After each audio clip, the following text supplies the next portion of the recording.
Sorry बच्चों, बिजली चली गई थी तो फिर थोड़ा सा व्यवधान हो गया। अब आगे बढ़ेंगे। तो देखो, इसी हम क्या बता रहे थे, इस सेमिनल वेसिकल से क्या क्या निकलता है, शुक्राशय से शुक्रिय प्रद्रव्य से क्या क्या निकलता है, तो निकलता है फ्रुक्टोज, कैल्शियम और विशिष्ट एंजाइम फाइब्रिनोजेन। और ये क्या करता है, ये एक सीमेन को, जो शुक्राणु निकलते हैं उसको गाढ़ा करता है, गाढ़ा करता है उसको बच्चों। अब देखिए अगला है, पुरुष की सहायक नलिकाओं एवं ग्रंथियों के प्रमुख कार्य क्या है।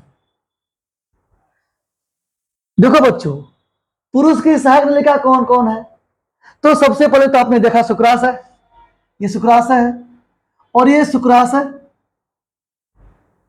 ये आके मिलती है, शुक्राशय है। ये आके कहां मिलता है, ये मिलता है आपको आकर के यहाँ पे प्रोस्टेट ग्रंथि है, पुरस्थ ग्रंथि है, प्रोस्टेट ग्रंथि है यहाँ पे, प्रोस्टेट। और यहां देखो एक मटर के दाने के समान ग्रंथि है काउपर, मटर के दाने के समान ग्रंथि है, जिसका नाम क्या बाबू, जिसका नाम है काउपर, तो काउपर ग्रंथि है। तो ये सभी क्या करते हैं, ये बच्चों सभी शुक्राशय, प्रोस्टेट, काउपर। सवाल है कि पुरुष की सहायक नलिकाओं एवं ग्रंथियों के प्रमुख कार्य क्या है, यानी कि सवाल दे दिया शुक्राशय, प्रोस्टेट, काउपर, एपिडाइमस, ये सब का काम क्या है बाबू, ये सब का काम क्या है, यही हमको देखना है। आइए देखें इसका क्या काम है। तो सबसे पहली बात, शुक्राणु का निर्माण तो नर हार्मोन उत्पन्न करना। शुक्राणु का निर्माण तो बच्चों करता कौन है, ये तो करता है कौन, ये करता है शुक्राणु का, शुक्राणु का निर्माण करता है आपका कौन सी ग्रंथि बोलो, ये करता है तुम्हारा वृषण। क्या करता है, वृषण। नर हार्मोन करता है वृषण। ये तो आप कायदे से इसको लिख भी सकते हैं और नहीं भी लिख सकते हैं, क्योंकि ये मेन काम किसका है, ये मेन काम है टेस्टिस का, ये वृषण का मुख्य काम है। इसके बाद बच्चों देखो, शुक्राणुओं का संग्रह करने से आगे बढ़, ये काम उसका है, शुक्राणुओं को संग्रह करता है पुरुष की सहायक नलिका, चिपचिपा पदार्थ का स्रावित करता है, फाइब्रिनोजेन, फ्रुक्टोज, फ्रुक्टोज, फाइब्रिनोजेन, ये सब, कैल्शियम, ये सब का स्रावित करता है। पुरस्थ यानी कि प्रोस्टेट ग्रंथि क्या करता है, द्रव शुक्राणुओं को सक्रिय बनाता है, गति देता है। ये जो प्रोस्टेट ग्रंथि था, ये क्या करता है, द्रवित शुक्राणुओं को गति प्रदान कर सक्रिय बनाता है, एक्टिव को बनाता है ये। और सक्रिय प्रद्रव्य को स्रावित करना बच्चों, ये आपको कम से पहला, इसको ये तो टेस्टिस काम है, तो आप यहां से शुरू करेंगे, पहला, दूसरा, तीसरा और चौथा। हाँ, अगर आपको पॉइंट याद नहीं आ रहा है तो आप इसको लिख सकते हैं, वरना आपको लिखना है ये चार काम ही, शुक्राणुओं के संग्रह करने से आगे बढ़ाना, चिपचिपा पदार्थों को स्रावित करना, पुरस्थ द्रव स्रावित करना, और यह द्रव पुरस्थ द्रव, पुरस्थ होता है क्या, पुरस्थ मतलब क्या होता है, पुरस्थ किसका है हिंदी, ये है प्रोस्टेट ग्रंथि का हिंदी। ये काम हो गया, आपको समझ में आया होगा ये सवाल। अब हम आगे बढ़ते बच्चों, आगे बढ़ेंगे अगले प्रश्न की ओर। आइए देखें अगले प्रश्न।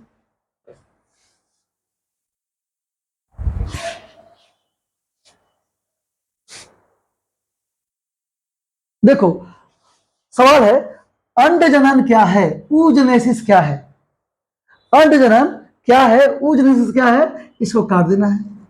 अंड जनन क्या है, अंड जनन की संक्षिप्त व्याख्या करें। अंड जनन क्या है, अंड जनन की संक्षिप्त व्याख्या करें बच्चों। ऊजनेसिस, पहली बात तो आपको समझना है कि ऊजनेसिस ओवरी में घटता है, ओवरी यानी अंडाशय में घटने वाली घटना है, जिसके द्वारा ओवम का निर्माण होता है। तो क्या लिखा हुआ है, अंड जनन, अंडाशय में अंडे के बनने की क्रिया को अंड जनन कहते हैं, लिख लेंगे आप। अंडाशय में अंडों की बनने की क्रिया क्या कहते हैं बच्चों, अंड जनन कहते हैं। अंड जनन की शुरुआत भ्रूणीय परिवर्तन चरण के दौरान होती है।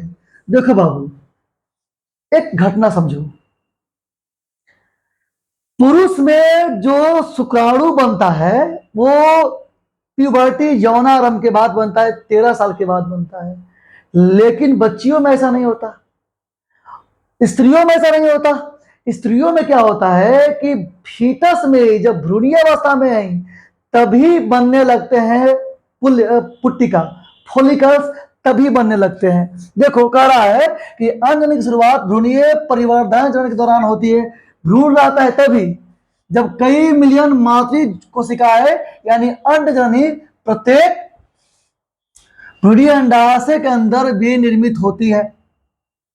यानी अंडजनन की शुरुआत भ्रूणीय अवस्था भ्रूणीय परिवर्धन चरण के दौरान होती है जब कई मिलियन मातृ युग्मक कोशिकाएं ऊगोनिया मातृ युग्मक कोशिका बोलते हैं बच्चों ऊगोनिया रहती है। यानी अंडजननी प्रत्येक भ्रूणीय अंडाशय के अंदर भी निर्मित होती है। लगभग बच्चों लगभग 6,65,000 के आसपास में, ठीक है, ये रहते हैं, मिलियंस में रहते हैं। इन कोशिकाओं में विभाजन के फलस्वरूप प्राथमिक अंडक का निर्माण होता है। प्राथमिक अंडक निर्माण होता है जो बाद में प्राथमिक पुट्टक यानी प्राइमरी फॉलिकल बदल जाता है। इन पुट्टकों की भारी मात्रा में जन्म से यौनारंभ तक ह्रास होते रहता है और केवल देखो दिया हुआ 60,000 से 80,000 प्राथमिक पुट्टिका प्रत्येक अंडाशय में शेष बचते हैं। रहता कितना है? लगभग 6 लाख के आसपास। बचता कितना है यौनारंभ होते होते? बचता केवल 60,000 से 80,000 प्राथमिक पुट्टक बचता है, प्राइमरी फॉलिकल बचता है।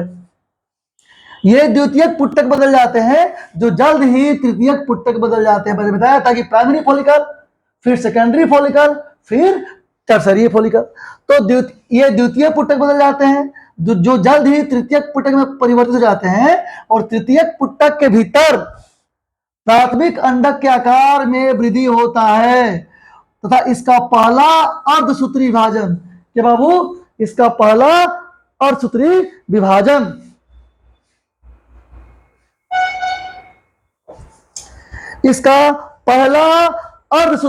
विभाजन होता है बच्चों। इसका पहला अर्धसूत्री विभाजन होता है। फलस्वरूप बृहत अगुणित द्वितीयक अंडक तथा एक लघु प्रथम ध्रुवीय पिंड की रचना होती है। द्वितीयक अंडक अपने चारों ओर एक नई झिल्ली का निर्माण करता है जिसे पारदर्शी अंडावरण कहते हैं। तृतीयक ग्राफी पुट्टिका में परिवर्तित होता है। अब ग्राफिक पुट्टिका फट करके द्वितीयक अंडक या अंडाशय को मोचित करता है। यानी आपको ऐसे लिखना है सारी बातें। और हमने बताया था कि कब निकलता, किसके फटने से निकलता है द्वितीयक पुट्टिका? तो आप बताए थे Graafian follicle. When Graafian follicle ruptures secondary oocyte release, तो सेकेंडरी oocyte बच्चों रिलीज होता है। यानी आपको ये पूरी बातें लिख देनी है। मैं एक बार पुनः बोर्ड साफ कर देता हूं, मैंने समझा दिया है, आपको इसको उतारना है और फिर मैं सुनूंगा बच्चों। और यहाँ हम लोग ऑब्जेक्टिव भी करेंगे। अभी तो हम लोग ये कर रहे हैं, ऑब्जेक्टिव का मैं तैयार करवा रहा हूँ, बस आपका साथ बना रहे बच्चों। तो हम कुछ ऐसे करेंगे। तुम्हारी पहली बार और आज तो मैं एकदम अकेले हूँ और बहुत ही दिक्कत भी है, मुझे जल्दी से लेना भी है।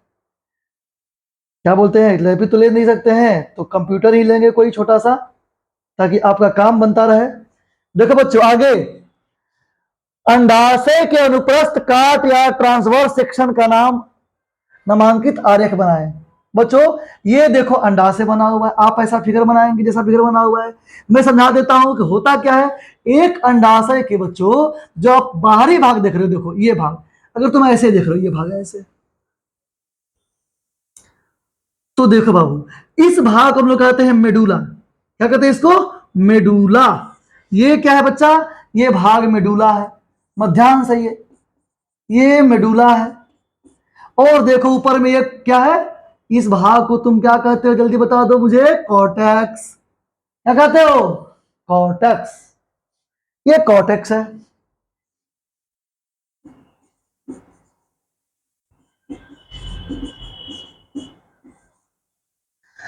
बच्चों जो ये पूरा अंडाशय है, अंडाशय के खाली भाग को स्ट्रोमा कहते हैं।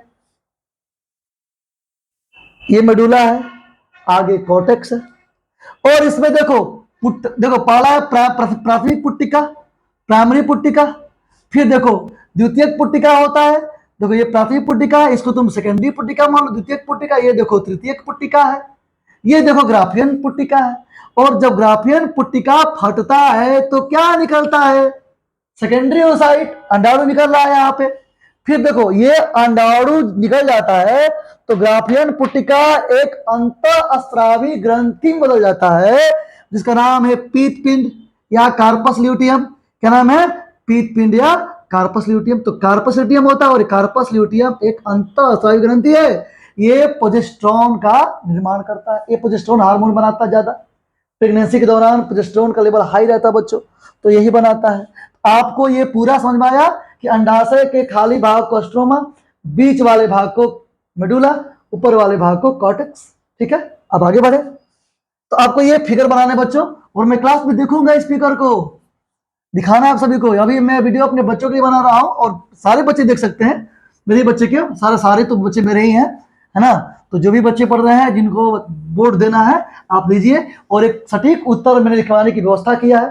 एक तरीका, पढ़ने ज्ञान तो बहुत सारा हो सकता है जो मैं समझा रहा हूँ आपको अपने ज्ञान के माध्यम से, लेकिन एक उत्तर होना चाहिए, सटीक होना चाहिए जो मैं दे रहा हूं आपको। ये देखो बच्चों, ग्राफियन पुट्टिका, ग्राफियन फॉलिकल का एक नामांकित आरेख बने। देखो ये ग्राफियन फॉलिकल केवल है। देखो ये परिपक्व ग्राफियन फॉलिकल, मैच्योर ग्राफियन पुट्टिका है। और ये देखो गह्वर है, स्थान खाली स्थान। और ये देखो इससे निकल रहा है, फटेगा तो अंडाणु। ये आपको ग्राफियन पुट्टिका का भी निर्माण दिखाना है आपको। तो जब भी पूछेगा सवाल तो दोनों सवाल एक साथ ही पूछेगा, 13 और 14। ठीक है ना बच्चों। अब हम आगे बढ़ते हैं और आगे की बात करेंगे बच्चों। आइए अब आगे हम चले। देखिए शानदार सवाल कि निम्नांकित का कार्य बताएं। सबका बच्चों कार्य बताना है आपको।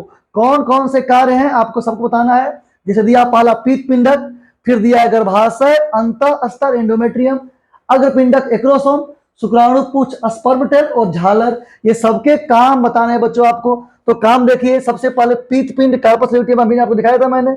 पीतपिंड यह भारी मात्रा में बताया था कि प्रोजेस्टेरोन स्रावित करता है। गर्भाशय के दौरान यह अंतःस्तर को बनाए रखने के लिए आवश्यक है। पीतपिंड का क्या कार्य है बच्चों? यह भारी मात्रा में प्रोजेस्टेरोन स्रावित करता है और गर्भाशय के अंतःस्तर को बनाए रखता है ताकि प्रेगनेंसी को मेंटेन रखा जा सके। बच्चों यह एक अंतःस्रावी ग्रंथि, लिख लेंगे कि यह अंतःस्रावी इंडोक्राइन ग्रंथि है। आपको इस बात को भी लिखनी है।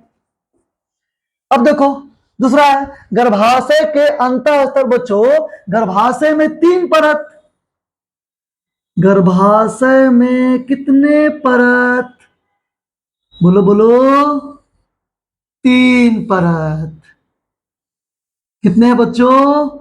3 परत है गर्भाशय में। देखो सबसे पहला है अंतः परत। ये बच्चों क्या है? अंतः परत। इसके 2 भाग होते हैं। इसी का कार्य पूछा है। ये देखो ये लाइन है, ये मध्य परत मायोमेट्रियम, और ये देखो बोलो क्या? पेरीमेट्रियम। गर्भाशय के 3 परत है। इंडोमेट्रियम ही टूट के गिरता है माहवारी के समय, मेंस्ट्रुअल साइकिल के समय। क्या गिरता है? एंडोमेट्रियम टूट के गिरता है बाबू। तो ध्यान दो, यहां पे कह रहा है आपका कि गर्भाशयी अंतःस्तर या इंडोमेट्रियम में कार्य बताएं। गर्भाशयी अंतःस्तर कार्य क्या बच्चों? यह निषेचित अंडाणु के अंतःरोपण तथा संगर्भता को अन्य घटनाओं के लिए आवश्यक है। यह क्या करता है? गर्भाशय के अंतःस्तर का कार्य क्या है कि ये जो भी जब हो जाएगा निषेचन, तो निषेचन भ्रूण के 7वें दिन, निषेचन के 7वें दिन इंडोमेट्रियम में ही भ्रूण का रोपण होता है। तो इसका काम क्या है कि यह भ्रूण का रोपण करा देता है 7वें दिन में। तो इसका काम क्या है कि भ्रूण का रोपण कराना। निषेचन के 7वें दिन भ्रूण का बच्चों रोपण होता है। अगला बच्चों देखो अग्रपिंडक का कार्य क्या है? अग्रपिंडक याद आ रहा है कहां है? ये है शुक्राणु में। यह उन प्रक्रियाओं प्रकीनों एंजाइम से भरा होता है जो अंडाणु के निषेचन में मदद करते हैं। यानी ये एक्रोसोम है जो कि शुक्राणु का टेल रीजन बनाता था। क्या बनाता? Tail region. ऐसे ये जो बना, ये इसका काम, तो इसका काम क्या है? इसमें एंजाइम होते हैं और यह अंडाणु को के निषेचन में, फर्टिलाइजेशन में मदद करता है। अगर आप तुमसे पूछे कि अग्रपिंडक का क्या कार्य है, तो कहेंगे शुक्राणु का अगला भाग है जिसमें बड़े सारे एंजाइम होते हैं। शुक्राणु का अगला भाग है, बड़े सारे एंजाइम होते हैं, और जो क्या करता है? अंडाणु यानी एग्स के निषेचन में मदद करता है। शुक्राणु पुच्छ का क्या कार्य है? तो सबको पता है, यह शुक्राणु को गति प्रदान करता है। बताया है ये टेल क्या करता है? शुक्राणु को गति प्रदान करता है। इसके बाद देखो आगे झालर के कार्य। झालर कहा था बच्चों? ये फैलोपियन ट्यूब है ना, ये फैलोपियन ट्यूब ऐसे था, तो फैलोपियन ट्यूब में ये जो स्ट्रक्चर बन रहा था, ये तो झालर है। झालर का कार्य क्या है? यह अंडोत्सर्ग के दौरान अंडाशय से उत्सर्जित अंडाणु को संग्रह करने में सहायता प्रदान करता है और अंडाणु को अंडाशय के मीजोवेरियन नली से खींच करके फैलोपियन ट्यूब में भेज देता है, जहां पे हो जाता है निषेचन। क्या होता है बच्चा? निषेचन। हम लोग आगे बढ़ेंगे, बिल्कुल मिटा देता हूं ताकि सब आपको दिखे बढ़िया से और आप इसको लिखें। तो ये बच्चों क्वेश्चन आपसे पूछ सकता है, टिप्पणी में लिखने के लिए पूछ सकता है। एनसीईआरटी का क्वेश्चन बहुत इंपॉर्टेंट होता है बाबू। तो ये मैं भी हट जा रहा हूं, आप ले लेंगे इसका स्क्रीनशॉट।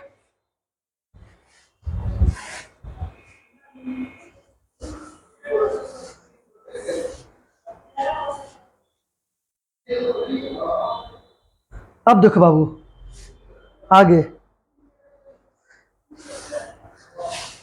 सबको दिख रहा है? सही गलत करना है। तो अभी हमको इतना टेक्नोलॉजी ज्ञान भी नहीं बाबू, तो हम क्या करें, कैसे बताएं, कैसे बढ़े आगे? तो मैं ऐसे कर देता हूं आपको, है ना। कह रहा है सही गलत पहचाने। पहला सवाल है आपका कि एंड्रोजन का उत्पादन सर्टोलाई कोशिका के द्वारा होता है। सही बात है। एंड्रोजन का उत्पादन कौन करता है? Leydig cell. कौन करता है? लीडिंग सेल करता है। तो ये गलत है। देखो, एंड्रोजन का उत्पादन करता है कौन cell? Leydig cell. Leydig cell करता है।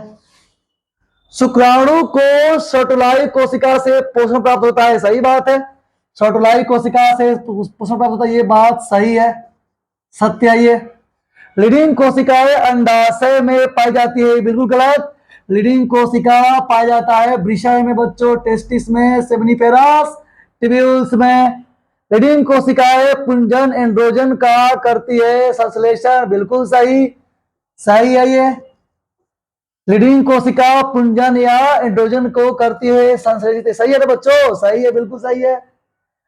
अंडजनन पीत पिंड कार्पस ल्यूटियम में संपन्न होता है। क्या ये बात सही है कि अंडजनन पीत पीत कार्पस ल्यूटियम में संपन्न होता है? बिल्कुल गलत है बात, ये सही नहीं है, ये गलत है। क्यों? क्यों गलत है बाबू?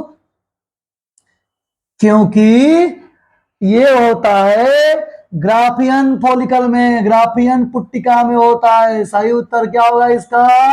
ग्राफियन पुट्टिका। क्या होगा बच्चों? ग्राफियन पुट्टिका।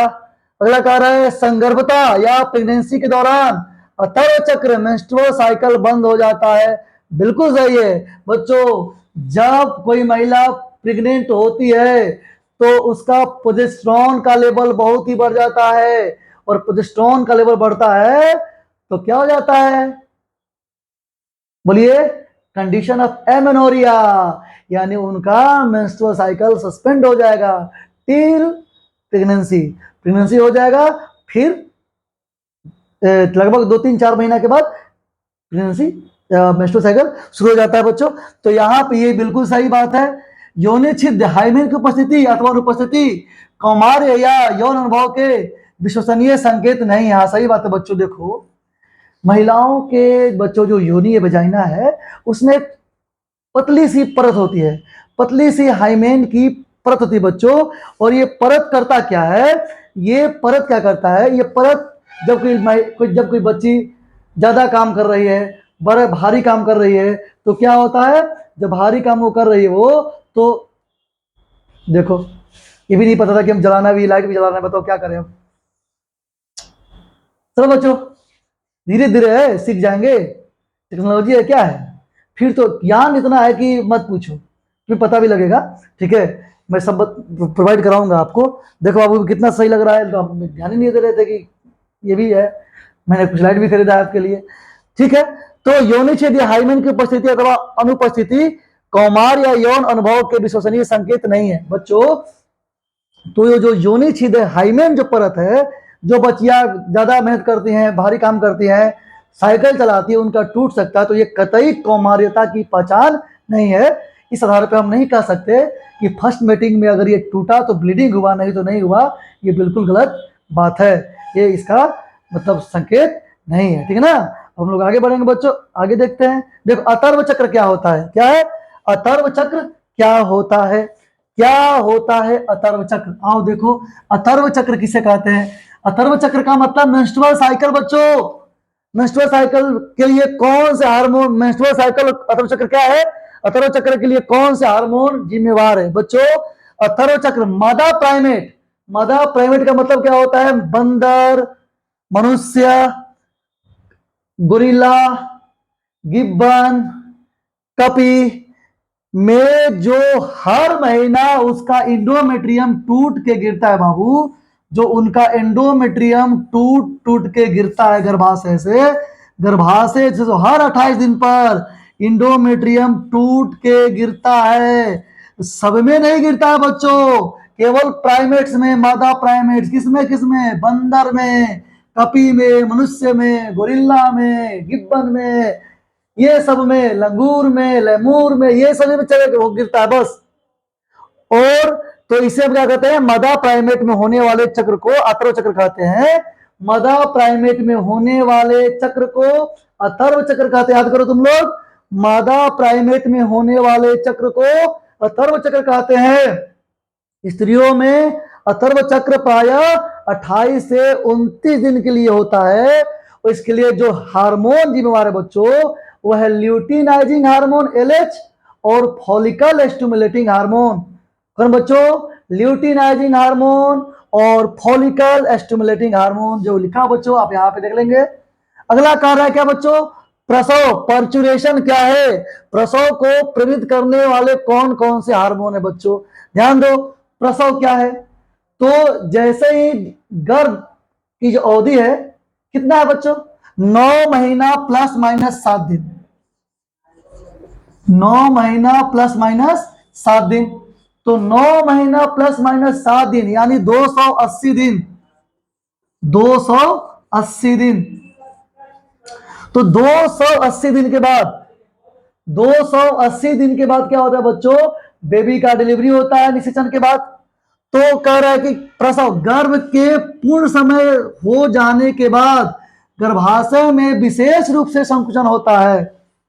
जब बच्चों 9 महीने प्लस माइनस 7 दिन है, 280 दिन यानी कि 36 सप्ताह, 36 सप्ताह की अवधि पूर्ण हो जाती है, तो गर्भाशय के दीवारों में ऑक्सीटोसिन हार्मोन वर्क करता है, रिलैक्सिन हार्मोन वर्क करता है। ऑक्सीटोसिन हार्मोन क्या करता है, गर्भाशय के दीवारों को संकुचित करता है, जिसके कारण गर्भाशय से शिशु को बाहर निकाल दिया जाता है। तो गर्भ से बाहर निकालने की इसी क्रिया को प्रसव कहते हैं। क्या बोलते हो बच्चों, देखो लिखा हुआ है, गर्भ के पूर्ण समय हो जाने के बाद, गर्भ के पूर्ण समय हो जाने के बाद गर्भाशय में विशेष रूप से संकुचन होता है, जिसके कारण गर्भाशयस्थ शिशु बाहर निकल जाता है, जिसके कारण गर्भस्थ शिशु बाहर निकल जाता है। और गर्भ से बाहर निकलने क्रिया को प्रसव कहते हैं। और प्रसव को प्रेरित करने वाले हार्मोन है कॉर्टिसोल, एस्ट्रोजन, ऑक्सीटोसिन। कौन बच्चों, कॉर्टिसोल, एस्ट्रोजन, ऑक्सीटोसिन। बच्चों ये जो कॉर्टिसोल होता है ये प्लेसेंटा से निकलता है, एस्ट्रोजन कह सकते हैं, लेकिन ज्यादा आपको 2 नाम याद रखना है, एक तो ऑक्सीटोसिन और एक रिलैक्सिन। कौन? ऑक्सीटोसिन और रिलैक्सिन, ये दो नाम आपको याद रखने हैं। कौन कौन बच्चों? ऑक्सीटोसिन और रिलैक्सिन। तो ये आपको याद हो गया होगा। अब आगे बढ़ते हैं, अगला सवाल देखिए। हमारे समाज में लड़कियों को जन्म देने का दोष महिलाओं को दिया जाता है। हमारे समाज में लड़कियों को, तो इसको बढ़ा दें, कैसे बढ़ता है बाबू? ये तो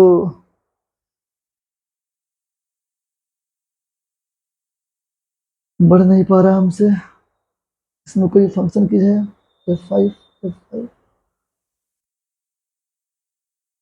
F2, जो कोई काम नहीं कर रहा है। Shift plus F5।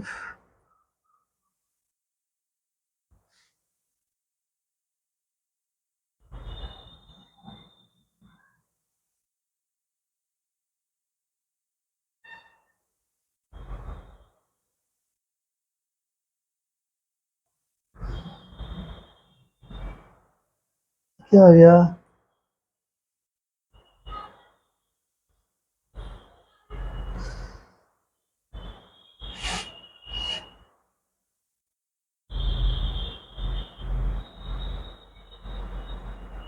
हटो।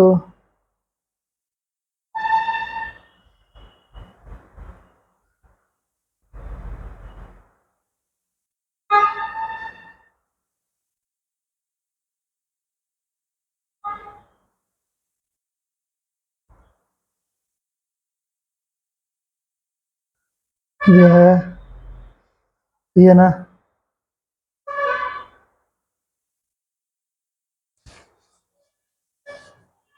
वो छोटा के बच्चे, ये तो दिख नहीं रहा आपको। अच्छा, मैं करता हूँ यहाँ पे।